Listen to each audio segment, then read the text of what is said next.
Pemirsa, kita masih di Gali Talk Show dan masih bersama di Yayasan Ar-Rahmah. Hari ini kita break dulu sama Mbak Dea, tadi dari Klik ya. Kita akan berganti dulu sama tamu yang tidak kalah spesialnya, yaitu seorang penyandang tunarungu bernama Dita. Dita ini dari West Borneo Deaf Community. Dan hari ini kita dari teman-teman Klik juga tetap ikut, tapi kita ganti. Hari ini ada Mbak Ajeng yang akan bergabung bersama kita untuk ngobrol karena beliau yang menjadi JBI. JBI itu adalah Juru Bahasa Isyarat. Kita langsung ngobrol bersama Mbak Dita dan juga Mbak Ajeng. Halo, Mbak Dita, Mbak Ajeng. Halo. Oke, gini. Ini adalah pertama kalinya saya ketemu bersama Mbak Dita. Kalau boleh tahu, West Borneo Deaf Community ini sudah berapa lama dan kapan terbentuk? Jadi WBDC itu terbentuk tahun 2017, yaitu di bulan Februari 2017. 2017 di bulan Februari. Iya. Dan kegiatan yang dilakukan oleh WBDC sendiri apa saja? Kegiatannya fokus adalah mengajar bahasa isyarat untuk orang-orang dengar, untuk masyarakat umum. Hal yang ingin saya tanyakan selanjutnya adalah ini sedikit personal. Apakah sering mengalami hal-hal yang kurang mengenakan dari orang-orang di luar sana tentang apa yang dirasakan oleh Mbak Dita? Jadi pernah mengalami sebab kan saya berbahasa isyarat. Nah, jadi orang-orang itu biasanya bingung nih bahasa isyarat itu apa. Nah, kadang juga biasanya orang mikir, "Nah, saya ini gila" gitu. Nah, tapi ya udahlah, makin kesini makin aware kan orang-orang, makin tahu oh ternyata saya berbahasa isyarat. JBI atau Juru Bahasa Isyarat butuh waktu berapa lama belajar? Dan di mana? Oke. Saya belajar jadi JBI itu sebenarnya nggak ada waktu khusus ya, jadi berapa lama.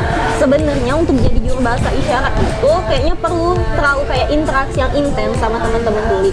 Kalau untuk di mana tempatnya, jadi teman-teman tuli itu kan biasanya mengajar di rumah idaman, sebuah kafe gitu. Jadi setiap hari Minggu kami itu kayak ngumpul. Nah, jadi teman-teman tuli kan ngajarin nih teman-teman yang dengarnya bahasa isyarat. Nah, feedbacknya itu adalah teman-teman yang dengar ini harus bantu nih biasanya teman-teman tulinya untuk jadi bahasa isyarat. Waktu secara khusus kira-kira butuh apakah berapa minggu atau bulan atau apa menghafal? Apakah ini menghafalnya pakai sistem abjad atau gimana? Kalau untuk pertama itu jadi kita akan dikenalin dengan abjad A sampai Z dulu. Nah, kalau untuk khususnya menurut saya tiap orang kan punya kemampuan yang berbeda-beda. Kalau untuk saya pribadi ya itu dulu saya 1 bulan terus diajak kegiatan bersama teman-teman tuli. Seperti itu, Mas. Apakah ada kesulitan tersendiri soal mempelajari bahasa isyarat? Kesulitan itu pasti ada. Kalau untuk saya kesulitannya itu kan karena setiap tuli itu punya bahasa isyarat yang berbeda, punya bahasa tubuh yang berbeda. Jadi biasanya contohnya gini, saya belajar nih sama Dita. Nah, saya ngomong nih ke teman tuli lain. Nah, ternyata teman tuli lain itu ada yang nggak paham dengan bahasa isyarat yang diajarin Dita kayak gitu. Oh begitu. Mbak Ajeng, saya boleh nanya langsung ke Mbak Dita, tapi tolong ditranslatekan ya. Oh iya. Oke. Untuk Mbak Dita ini pertanyaannya kayak tadi seperti bahkan sering dianggap mungkin disalahartikan oleh orang lain yang dianggap gila atau apa gitu. Itu apa dampaknya ke Mbak Dita sendiri? Secara mental mungkin atau secara ini?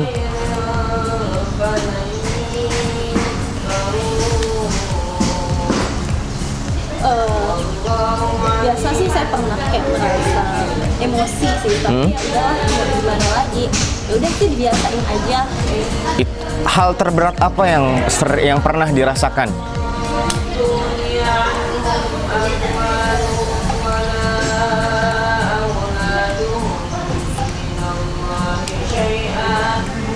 Kalau saya sih nggak pernah yang merasa berat gimana ya, karena emang didukung juga. Kalau teman-teman saya, keluarga saya tahu saya tuli, jadi udah mereka dukung aja, jadi nggak pernah sih ada yang masalah terberat atau yang dirasain. Bagaimana dengan keluarga dan orang-orang sekitar? Itu membantu support untuk Mbak Dita? Sangat. Ya, keluarganya sangat dukung sebenarnya. Jadi sampai akhirnya memberikan bahwa kalau boleh tahu nih, dari mana Mbak Dita tahu soal masalah belajar bahasa isyarat? Di Pontianak ini ngubunginya kemana gitu untuk belajar bahasa isyarat?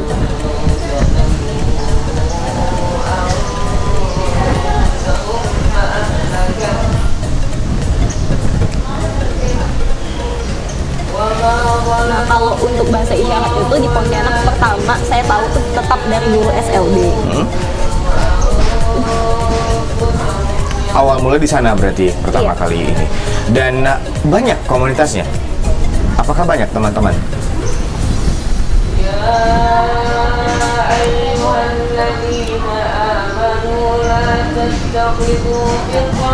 Nah, jadi komunitas dulu di Pontianak itu sebenarnya hanya WBDC yang anggotanya sekitar 50 orangan, Mas. 50 orang. Iya, 50 orang.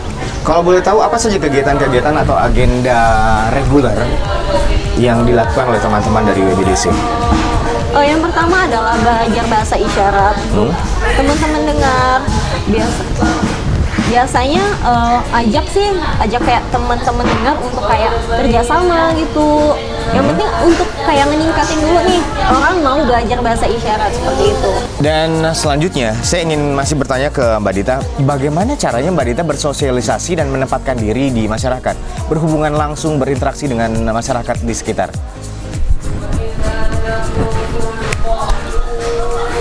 Kalau sama orang dengar, ya saya pakai itu volunteer dengar, seperti saya misalnya dia pakai saya nih untuk bantu sosialisasi.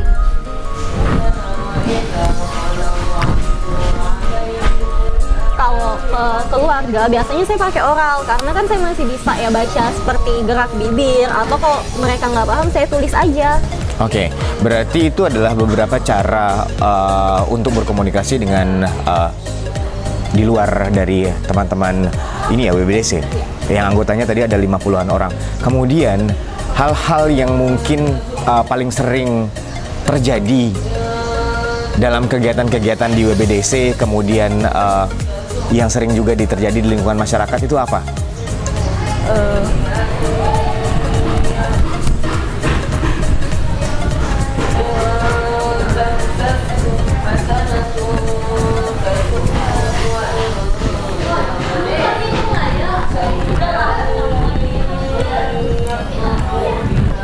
Untuk WBDS.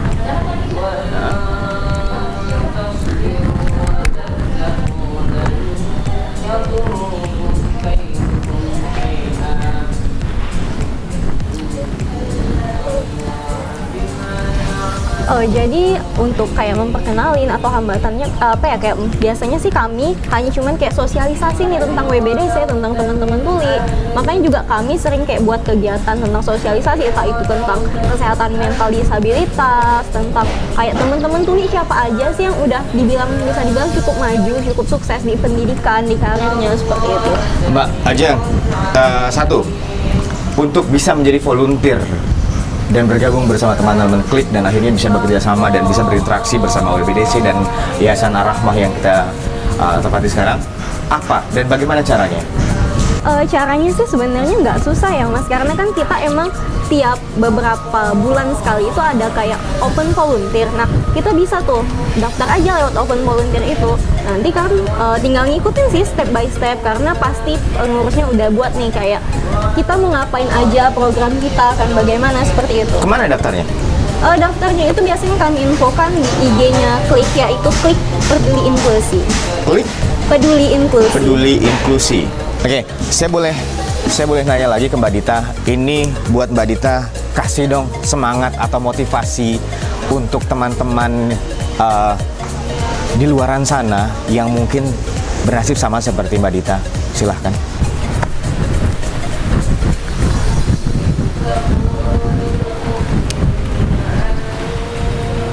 Motivasi, semoga teman-teman tuli bisa kenal-kenalan dengan masyarakat umum, terus bisa berkembang, terus penerjemahnya makin banyak, terus orang-orang makin sadar nih kalau teman tuli itu ada sebenarnya. Semoga teman-teman tuli juga bisa maju, bisa makin kayak kuliah gitu, makin dapat akses pendidikan yang baik sih. Oke, terima kasih. Itu tadi yang telah disampaikan. Mudah-mudahan Mbak Dita dan bersama teman-teman tuli lainnya bisa memberikan kontribusi yang lebih luar biasa lagi dan juga bisa mengajari kami-kami yang tidak bisa bahasa isyarat ya. Nanti mungkin kita juga dari tim Galih Talk Show, siapa tahu kita akan ada waktu untuk belajar bahasa isyarat. Bagaimana cara yang mengucapkan Galih Talk Show, bagaimana cara yang mengucapkan selamat pagi, selamat malam, dan menyapa orang lain. Tetap di Galih Talk Show, jangan kemana-mana, kita akan kembali lagi dengan perbincangan lainnya.